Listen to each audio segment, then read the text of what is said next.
शांतनु जी, क्या राहुल गांधी की ये यात्रा असर छोड़ रही है कि अब इसमें ये धर्म का एंगल निकाला जा रहा है? क्या उसमें जो जनसमूह जुट रहा है वो परेशान करने लगा है बीजेपी को? देखिए, सबको पता है राहुल गांधी यात्रा क्यों कर रहे हैं। पिछले 5-6 दिन में हमने देखा कैसे सब लोग नेशनल लीडर बनने का रुमाल फेंक रहे हैं। कभी वो ममता बनर्जी वो रुमाल फेंकती हैं, कभी नीतीश कुमार रुमाल फेंकते हैं, तो राहुल गांधी उससे विचलित होकर नेशनल लीडर बनने का रुमाल फेंक रहे हैं। उनको उसकी हर राजनीति में सबको अपना अपना अपना अपना प्रणय करने का हक है। लेकिन जो आलोक जी ने कहा कि ये खबर उनको पता ही नहीं थी, मतलब मैं इस पे 3 बार 2021 में डिबेट करी। मेरे जैसे एक छोटे पैनलिस्ट को पता है, ऑप इंडिया से लेकर स्वराज माइक से लेकर पंचन्ने से लेकर ऑर्गेनाइजर में इसके 3-4 लेख छपे हैं कि उन्होंने इस पादरी ने क्या कहा। इस पे इंग्लिश हिंदी बड़े चैनलों पे, नेशनल लेवल चैनलों पे 8 बजे की 7 बजे की डिबेट हुई है। मुझ जैसे छोटे पैनलिस्ट को पता है, लेकिन राहुल गांधी जिनके पास पूरा थिंक टैंक की टीम चलती है, उनको नहीं पता मैं कैसे पादरी से मिलने जा रहा हूँ। इनके उन्हीं की डीएमके सरकार ने अरेस्ट किया है, जो बेल पर है, उनको नहीं पता। ये तो बड़े अचरज की बात है। ठीक है, डॉक्टर सुधांशु त्रिवेदी, क्योंकि सारे सवाल आप ही की तरफ थे।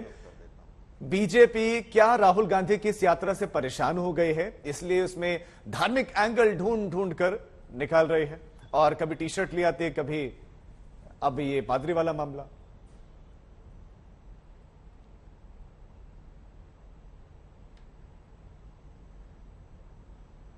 डॉक्टर सुधांशु त्रिवेदी, सुधांशु जी, मेरा सवाल आपसे है, क्या राहुल गांधी की यात्रा परेशान करे? ठीक है, आवाज कट रही थी, दोबारा सवाल। सर, सवाल यह है कि क्या राहुल गांधी की ये यात्रा मैं बता परेशान करने लगी है बीजेपी को कि आप इसमें आप धार्मिक एंगल ढूंढ रहे हैं, निकाल रहे हैं? नहीं, अरे अच्छा, आप देखिए, आप भाव भंगिमा भाषा शैली देख लीजिए तो परेशान कौन है आपको सामने दिख जाएगा। हमारा सिर्फ ये प्रश्न था कि ये जॉर्ज पुनैया जैसे लोगों को क्यों लिया। शायद इसलिए लिया होगा कि मोदी जी और अमित शाह जी के बारे में न सिर्फ मृत्यु की कामना करना, बल्कि जितने घटिया, विभत्स और निंदनीय शब्दों का प्रयोग किया, जिन्हें यहां रिपीट नहीं किया सकता, ऐसे लोग कांग्रेस के बड़े दिल के प्रति हो जाते हैं। आज से नहीं, 2014 में जब इमरान मसूद ने कहा था मोदी जी की बोटी बोटी काट डालेंगे, तब वो कांग्रेस का सदस्य नहीं था।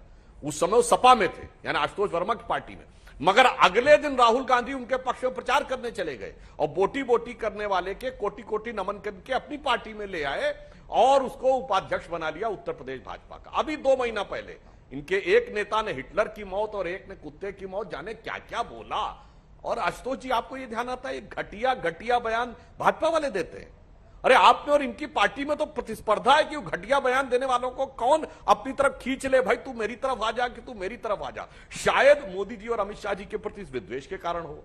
अब मैं एक बात, आलोक जी ने बोला, आलोक जी आपने बड़ा संवेदनशील इलाके में कदम रख दिया कि क्या शक्ति को जीसस के बराबर मानते हैं। सोच समझ के बोलिएगा, बहुत सेंसिटिव विषय है। हाँ, मगर मैं एक बात ईमानदारी से कहना चाहता हूं, बराबरी तो हो ही नहीं सकती। मैं बगैर किसी का नाम लिए कहता हूं, विश्व में सिर्फ भारतीय संस्कृति और हिंदू संस्कृति एकमात्र संस्कृति है जहां ईश्वरीय तत्व में स्त्री का स्थान है। बाकी मैं चुनौती से कहता हूं, पूरी दुनिया में जितने भी धर्म, मजहब, रिलीजन, संस्कृति, सिविलाइजेशन है, उसमें ईश्वर सिर्फ पुरुष है, सिर्फ पुरुष, उसमें स्त्री तत्व का कोई स्थान नहीं है। हमारे यहां कहा गया है कि हमारे यहां अर्धनारीश्वर की भी कल्पना है। इसीलिए भगवान के नामों में असंपृक्त स्त्री तत्व के साथ है। सीताराम है, राधे श्याम है, और सब में राधे पहले श्याम बाद में है। लक्ष्मी नारायण है, गौरी शंकर है, माता पिता है। इसीलिए हमारे यहां हर प्रतीक मां का स्वरूप है। गीता माता, गंगा माता, गौ माता, गायत्री माता, इसीलिए भारत माता। मान्यवर, तुलना करने लायक चीज में तुलना की जाती है ना, मगर हम क्या करें। आप ओम से शुरुआत करते हैं, मगर ऐसे अद्भुत लोग जिनकी आप नेतृत्व में हैं, उनको आपको डिफेंड करना पड़ता, तो आप क्या बताएंगे। ठीक है, शक्ति के बारे में चुप हो गए, आप बराबरी करने की बात करें। और हमारे यहाँ भगवान के जितने, एक लाइन और कह दूं, हमारे यहाँ भगवान की जितने है ना, वो अवतार साक्षात ब्रह्म है। वो ना किसी के प्रतिनिधि, ना किसी के बेटे हैं। भगवान राम क्या है, वो संपूर्ण है, मतलब वो संपूर्ण विश्व के प्रतीक हैं, वो संपूर्ण ब्रह्मांड के प्रतीक हैं। आलोक शर्मा जी, राहुल गांधी जनेऊधारी ब्राह्मण का जो वो खुद को बताते हैं, ऐसे में उनके सामने जब ये तुलना हो रही थी, तो आपको अब भी इसमें कोई प्रॉब्लम नजर नहीं आ रही कि तुलना करना ही अपने आप में गलत है? क्यों किसी और धर्म के देवी देवता या पूजनीय का इस तरह से कंपैरिजन करना, तुलना करना? देखिए, मुझे लगता है मेरे पड़ोस में एक पंडित जी हैं, वो कहते हैं कि एक मुखी हनुमान जी से बेहतर है कि आप पंचमुखी हनुमान जी की पूजा करें। तो मुझे तो सर फोड़ देना चाहिए पंडित जी का फिर। नहीं, अरे भाई मेरी आस्था है, मुझे कहां जाना है, मेरी आस्था है, मैं स्त्री को अच्छा मानता हूं, लेकिन हाथरस की घटनाएं और कठुआ की घटनाएं और कुलदीप सेंगर को भूल गए मेरे भाई। उनको भी थोड़ी थोड़ी सजा दिलाने के लिए कोई काम कर लेते। हाथरस वालों के यहां कोई तो चला जाता। इतनी नृशंस घटना घटी, राहुल जी वहां क्यों नहीं गए, यहाँ नहीं गए? राहुल जी किसी के घर हनुमान, नहीं जा रहे। पंचमुखी हनुमान, राहुल जी से कोई आकर मिल एक ही रहा है। धर्म में एक सारी मिनट, चीजें सर, हो रही प्रॉब्लम ये है हैं, ना, लेकिन कांग्रेस का एक प्रवक्ता मुखी बोलने हनुमान लगता है, बीच और में बोलने लगता जीसस है। के साथ अगर कंपैरिजन मुझे होता प्रॉब्लम यही तो है। होता। नहीं सर, काउंटर क्वेश्चन तो होगा, क्योंकि आप सवाल से बचकर दूसरी तरफ निकल रहे हैं ना। अरे मैं कह रहा हूं भाई, अरे मुझे केवल ये बताइए, 15 मिनट से सुधांशु जी ने कहा हिंदू धर्म सर्वश्रेष्ठ है। मैं भी मानता हूं सर्वश्रेष्ठ है, तो क्या बाकी धर्मों का अपमान हो गया क्या इसमें? फिर तो सारे मुसलमानों को आके सुधांशु भाई के घर के बाहर धरना दे देना चाहिए। द्वंद्व कौन पैदा कर रहा है? द्वंद्व पैदा करती है बीजेपी। मैं कहता हूं मेरा धर्म श्रेष्ठ। नहीं, मैंने शब्द कहां प्रयोग किया हिंदू धर्म दूसरा कहता सर्वश्रेष्ठ मेरा है? धर्म। आलोक जी, मैं आपसे आपत्ति द्वंद्व- करता एक हूं। मिनट। मैंने कहा हिंदू धर्म सर्वश्रेष्ठ नहीं, है? आप- ये सीमेटिक रेलिजन्स का वक्तव्य है। बताइए मैंने आप- कहा बोला? क्या आप सरासर नहीं झूठ मत मानते? बोलिए, बैठ करके देखा जा क्या आप सकता नहीं है। मानते? क्या मैंने नहीं सिर्फ मानते फैक्ट आप? रखे, आप- मैंने आप सिर्फ बताइए फैक्ट क्या- रखा। क्या हिंदू आप धर्म बता से दीजिए दूसरा दुनिया कोई में किसी धर्म? दूसरे धर्म में नहीं, स्त्री मुझे तत्व केवल ये बताइए, बोलिए ना, भाई, मुझे एग्जाम्पल बताइए, मैं माफी आप मांगने फंस तैयार गए, अब आप फंस हूं। गए। किसी मुझे केवल ये रिलीजन में, बताइए, मजहब में हिंदू धर्म ईश्वर से के श्रेष्ठ कौन कॉन्सेप्ट सा में है? स्त्री तत्व हो, मैं माफी मांग लूंगा अभी। अरे भाई बोलिए। सुनिए ना, आप बीच में देखिए मुझे। अरे बिना भाई, वजह की स्त्रियों बात को स्त्रियों भागने की का प्रयास हालत मत आप करिए। लोगों ने कर दी है पिछले 8 साल में, और स्त्रियों की जो हालत हो गई है। अब आते हैं वक्तव्यों पर। आप लोग किससे मिलते हैं भाई? पाकिस्तान से जाकर। जय शाह अभी किसके साथ खड़ा था 4 दिन पहले? बाजवा के बेटे और परिवार के साथ। सिद्धू खड़ा हो गया था तो पूरे मीडिया ने आतंक मचा दिया था। अब जय शाह किसके साथ खड़ा हुआ था? आप लोग किसको पारितोषित करते हैं, मालाएं पहनाते हैं मॉब लिंचिंग करने वालों को? है कि नहीं है? ये सुप्रीम कोर्ट की हाथरस के ऊपर क्या क्या टिप्पणी आई है आपने देखी है। इमरान मसूद ने अगर कांग्रेस में रहते हुए कोई गलत बयान दिया और हमने उसको टॉलरेट किया हो तो मैं जिम्मेवार हूं, लेकिन 50 करोड़ की गर्लफ्रेंड और कांग्रेस की विधवा और खूनी पंजा, ये किसने शुरू किया? देश के प्रधानमंत्री ने। शर्म आती है हमें ऐसा कहते हुए कि देश के प्रधानमंत्री की ऐसी भाषा शैली है। एडीआर की रिपोर्ट बताती है कि जब से मोदी सरकार आई है 600% इस तरह के हेट स्पीचेस बढ़ गए। या सच्चाई है कि नहीं? आलोक शर्मा जी, फिर अब मैं आपसे सवाल पूछूंगा, आप कहेंगे कि फिर बीच में टोक दिया है। अब माफी के साथ मैं आपको टोक रहा हूं। मेरा सवाल यह है, क्योंकि अब तो आपको पता चल गया है, हमें नहीं पता। आलोक शर्मा जी, अब तो आपको पता चल गया कि पादरी ने क्या क्या बयान दिए, तो अब आपको लगता है कि गलती होगी, राहुल गांधी से गलती होगी, पादरी से नहीं मिलना चाहिए था आपको, उनको नहीं मालूम था कि इनके इस तरह से बयान थे। क्या मानते हैं अब जो बयान आपने जान लिए हैं कि गलती हो गई? नहीं, मैं नहीं कह रहा, मैंने ये नहीं कहा कि गलती हो गई, मैंने नहीं कहा। नहीं, मैं पूछ रहा हूं हम तो आपसे, कह रहे क्या हैं कि आपको लगता है नागा ऐसा अकॉर्ड मोदी कि साहब ने किसके साथ किया? आतंकियों। एक मिनट सुनिए ना जी। हाँ मैं बताता हूं, राजीव जी सुनिए जरा। बिल्कुल नहीं हुआ। हम कांग्रेस संवाद के मूड में है। इस देश में सरकारों ने आतंकवादियों से बात की, जिन्होंने नृशंस हत्याएं की हैं।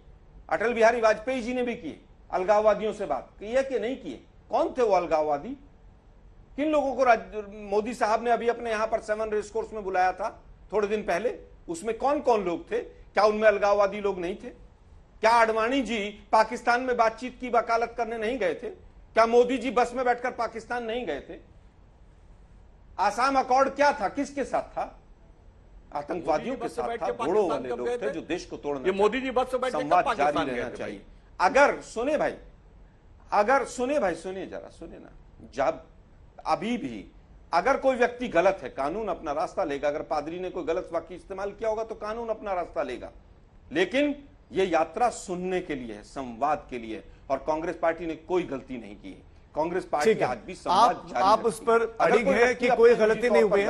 आलोक शर्मा जी, आपकी बातों के बहुत जल्दी से सुधांशु की बात दीजिए। मंत्रिमंडल में कौन कौन लोग हैं? ठीक है सर, आपकी बात आ गई, धर्मों के प्रति आपकी बात आ गई आलोक शर्मा जी। डॉक्टर सुधांशु त्रिवेदी, सवाल यह है कि अलगाववादियों से बात करते हैं, आतंकियों से बात करते हैं, पाकिस्तान से बात करते हैं, सबसे बात करते हैं, लेकिन अगर राहुल गांधी पादरी से बात कर देते हैं जिनका थोड़ा सा विवादों से नाता है, तो आपको दिक्कत हो जाती है। आखिर क्यों?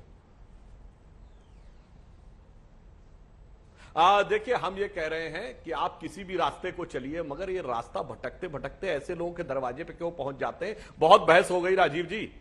मैं सिर्फ एक पंक्ति कह देना चाहता हूं, जो इनकी पार्टी के चिर युवा नेता, अब जब लड़का बहुत बड़े हो जाते हैं, बच्चे कहिए आप ये बताइए, पाकिस्तान में मोदी जी बिना बुलाए क्यों गए? को कहते कुछ नहीं पता, तो एक ही पंक्ति कहना चाहता हूं। पंक्तियां मत अरे समझाइए। पाकिस्तान से तो 8 साल में कोई वार्ता आप नहीं केवल की, ये भूल गए। बताइए, शाह हाथरस महमूद की कुरैशी ने बेटी का पाकिस्तान की बलात्कार हो रहा नेशनल था, असेंबली तो में खड़े होकर आपके कहा कौन-कौन से मंत्री और कि नेता हमारे वहां पर पास मिलने गए? आर्मी चीफ जरा आए और बताइए उनके मुझे। पैर कांप रहे थे। उन्होंने कहा खुदा का वास्ता है अभिनंदन को शाम तक वापस कर दो, नहीं तो 9 बजे इंडिया अटैक कर देगा। जनाब 1971 में भी कभी नेशनल असेंबली में नहीं बोला, फॉरेन मिनिस्टर के पांव मुझे केवल बताइए 1990 में जब कश्मीरी पंडितों का नरसंहार हुआ आपके संरक्षण में, वीपी सिंह के संरक्षण में, उसके बाद पाकिस्तान कौन गया? 3 लोग गए, आडवाणी जी गए, अटल जी गए और मोदी जी गए।